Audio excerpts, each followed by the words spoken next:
Hi there guys and girls, how's it going? My name is Manthias and today we're going to have a little bit of an overview of the enchanting profession. Now, first and foremost, enchanting is looking pretty good. Certainly from a goal making point of view, there's plenty of enchants that can be made, plenty of options for making money here. The only downside is that it feels kind of boring still. There's not much love and much attention that has gone into it so far, even though the potential is there. So, I mean, firstly, let's talk about the materials for enchanting. It's same old, same old. You have your dust, in this case soul dust, you then have sacred shards, and you have eternal crystals.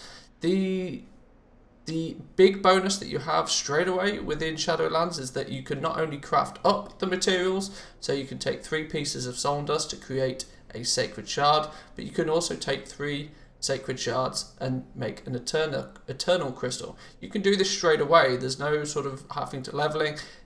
The stepping up of materials is instant, so you're going to have access to quite a lot of the materials quite quickly, quite easily. That's always a benefit. What you do need to look at doing though is start to actually leveling or skilling up in the profession before you can break those materials back down again.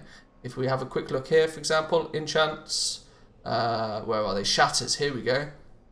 So eternal crystal, you need to have enchanting skill 70 is currently what it's set to. So actually pretty high up before you're going to be able to take those eternal crystals and break them back down into eternal crystals. You need to take the eternal crystal and break it back down into sacred shards.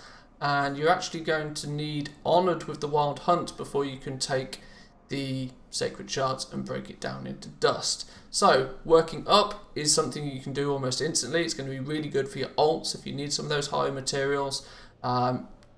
If you get a load of green items, you can send them to your enchanter, you can get them disenchanted. You can then look on the auction house, and if you see one of the materials significantly higher priced than the others, you can craft those materials up quite quickly and easily.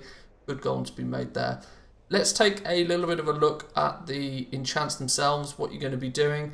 And this is where I say that although it's good that there is more choice now, flavour-wise, it's still a little dull. Everything seems to be very straightforward. It's just plus 10 agility, plus 10 intellect, plus 15 intellect. It's all base stats. There's not much sort of love to it. They could create a few more enchants that have a little bit more flavour. We've got the Sacred Stats one, which is going to increase your stats on the chest by 20. You can then spend a few more materials, create the Eternal Stats, which is going to give you 30 stats on your chest. This is the kind of thing, there's not much to it. There is the Cloak enchantments, where you have Fortified Speed, Fortified Leech, Fortified Avoidance. A little bit of change there, but realistically there's not anything that has a lot of flavour to it. One area where enchanters are going to make a lot of money, certainly at the beginning of the expansion, is these 3 items here. We have enchanted bars, enchanted hides, and enchanted silks. These are the materials that are going to be required by tailoring, they're going to be required by blacksmiths, and they're going to be required by leatherworkers, all for crafting the base legendary items. These are going to be in really high demand. To craft a single rank 1 base item, you're going to need 25 of each of these. So be prepared to be crafting a lot of these and selling them on the auction house. The caveat is that you have to get your enchanting maxed before you can craft these. Currently as it stands, Shadowlands enchanting 115 is required to make these. It's going to mean that it's going to be expensive to level this up. But if you're one of the first people on your server to be able to do so, it's going to be really, really beneficial to you. Definitely worth looking into if you're willing to spend the gold on it. Let's take a look at some of the other things we've got here. Oh, the wand is something I wanted to talk about that's quite interesting. Currently, the Enchanted Twilight wand is pretty cheap to make. It's only 4 soul dust, 2 sacred shards, and 1 twilight bark. Twilight bark is, for the most part, going to end up being just a spare resource that is gathered by miners. You're going to find that the twilight bark will drop in value very, very quickly. It's not used by a huge amount of professions as of yet, certainly not in any great quantity. So these are going to be very cheap. You do the maths on this, each sacred shard is the equivalent of 3 dust. So that's 6 dust plus another 4 dust. You can create the wand for only 10 pieces of dust. Now what's really interesting is if you look at the sell price of this, 89 gold. It's got a very high vendor sell price. Now there is a good possibility that this will change, but what that in essence means is that the soul dust has a floor price of roughly 9 gold. This means that there will never be a situation where soul dust will sell for less than 9 gold. This means that you can somewhat work out what the prices of the enchants are going to be even before the game goes live. The floor price is 9 gold on the soul dust. You know for an absolute fact the first couple of weeks of the expansion it's going to go for potentially 10 times that value, realistically 5 times that value. But that's where you can see the difference in the enchants. So, soul dust, you only need 3 soul dust to make the basic enchants.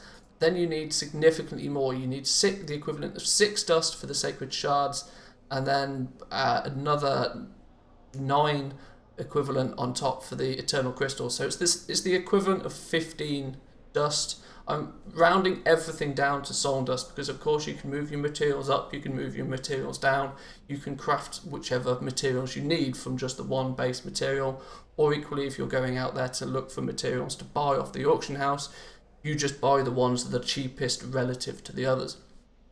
But it's going to mean that the base enchant, I'm going to use the boots as an example, Agile Soul Workers.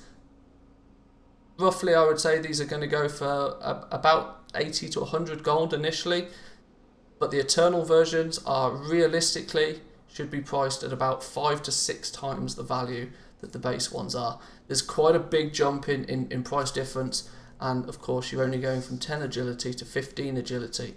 So we might see Blizzard do a little bit of rebalancing on these. 5 to 6 times more expensive enchants just for like 50% extra stats on them is a touch high, I feel.